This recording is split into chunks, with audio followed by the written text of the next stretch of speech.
Welcome back to another segment of Behind the Scenes of the Waltons. Today, I'm going to be talking about the episode from season 1 that introduced John Ritter as Reverend Matthew Fordwick, the sinner. If you're enjoying these, please do like and subscribe. I really appreciate when you do that. There was a slightly different feel to some of the episodes in season 1 as we were finding our way into the style and tone of the show.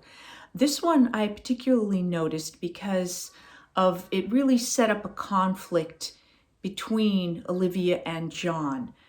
She is very set on the children and the family being there to receive the new reverend who's going to be staying with us and the Reverend Miss Prism who is bringing him there, the missionary.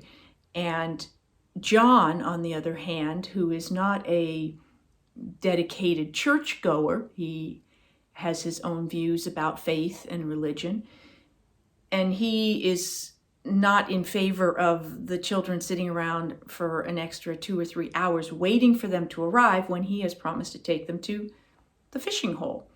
So we have an initial insight into this conflict that becomes a real source of issue in the episode. Feeling that he has promised the children to take them swimming, he overrides Olivia and says, yeah, let's go. And the children are, all too happy to go running off and put on their swimsuits and do that rather than sitting around being hot. It is set up to be a very, very hot summer day.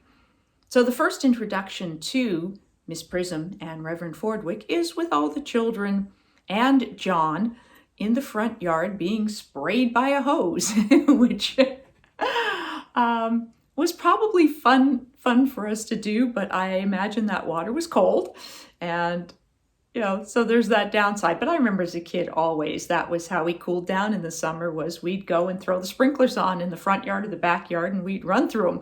So I was very used to that as a form of cooling down in the hot California summers. The topping off point of the bad first impression for Reverend Fordwick and Miss Prism is in the kitchen when they are there with Olivia and Grandma, and Grandpa comes out in his swimsuit asking if she knows where his inner tube is. Grandma and Olivia are mortified, but they all go to the swimming hole, the kids and Grandpa. So we have a wonderful fun sequence there in Druscilla's pond. John swings out and drops into the water, and this was actually, we use this area a lot, and off to one side, just out of sight, was where the bridge was that we saw at times, and over on the roads that you can kind of see across the pond, just out of sight, was one of those cabins that got reutilized all the time, and roads that would come into some of those areas there and also potentially head off over towards the Western Street. There are a couple of scenes in this episode where you theoretically see Grandpa driving. In one case, he is with John Boy, and you see the truck go down the road, and then you cut into the cab of the truck where you can no longer actually see outside the side windows. All you see is like the jungle that they're driving through behind them. That is now into what we call a process shot, where there is a screen projecting that road that they are driving along.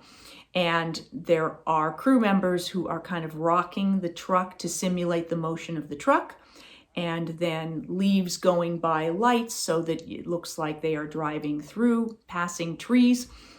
And it was all done on the soundstage. There is another sequence later on in front of Ike Godsey's store where you see Grandpa and Reverend Fordwick, John Ritter, in the cab of the truck. Again, that would be a process shot, and they're singing. And then it cuts to a shot of the truck pulling up towards the outside of Ike Godsey's store. At that point, you can actually see that it is not Will driving, but as you were watching the episode, that would have gone by so quickly that you would not have noticed that, because at that point in time, we did not have the ability to freeze frame as we do here. Then the truck continues up to where the big tent is. It stops, and then as soon as they cut into the angle tighter, then you can see once again that it's Will in the truck. However, at that point, the truck was stopped and parked, so Will was once again then put in there, and it was all edited together. I remember this sequence when I was building whatever it was and hammering, and then I hit my thumb. Now, it was all very specific. I say damn. But I do remember the director saying to make sure that we did not hear any trace of the word God in there. So, damn, I was allowed to say per the script. And then, of course, the Reverend, John Ritter, goes on a tirade towards me and the rest of the children, about what horrible sinners we are, and basically goes off on a rant. Already beginning to get a feel for John Ritter and how fun-loving and what a lovely person. I loved John Ritter and how great he was to work with, and he and Richard were just two peas in a pod and just always cutting up and having fun and creating pranks and stuff. So even though he was theoretically being very scary, and his acting performance is fabulous, he's incredibly believable as this intense and earnest young reverend in training. And when he goes off on us, we're supposed to be a little intimidated by it. So to me, that was personally definitely acting, because knowing John, I was not intimidated or scared by him as a person. So it was like getting in character and going, okay, as a character, I'm intimidated. Yancy Tucker appears significantly in this episode because he gets drunk and starts a fire in our barn. So this would have been a stunt sequence. Yancy, Bob Donner, who played Yancy Tucker, would have climbed those steps. We see him up there. Then when he fell off of there, would have been a stunt double. And the fire would have been contained. We would have had to have fire marshals or somebody representing the fire department there on set, because we were working with fire, and it would have been separated from anything that could really go up in flames. So anytime working with fire, there were all kinds of precautions taken. Reverend Fordwick's downfall in this first episode was that he finds out he is a distant cousin of the Baldwin sisters, and has been asked to go call on them.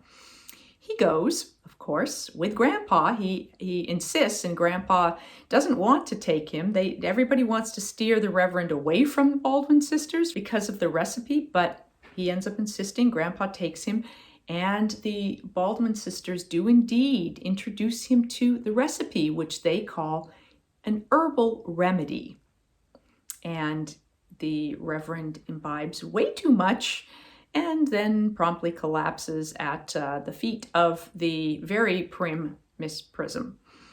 So it's a real fall from grace for the Reverend, and leaves him with a sense of his humility and just what the honesty of himself and these illusions he had, that now he's beginning to get some real life experience and find out just what it really will mean to pursue this calling that he has. When we shot the big sermon, all day sort of gathering there, it was very hot and in that tent. So we were shooting in the summer at this point. So all of this hot weather stuff was pretty easy to relate to.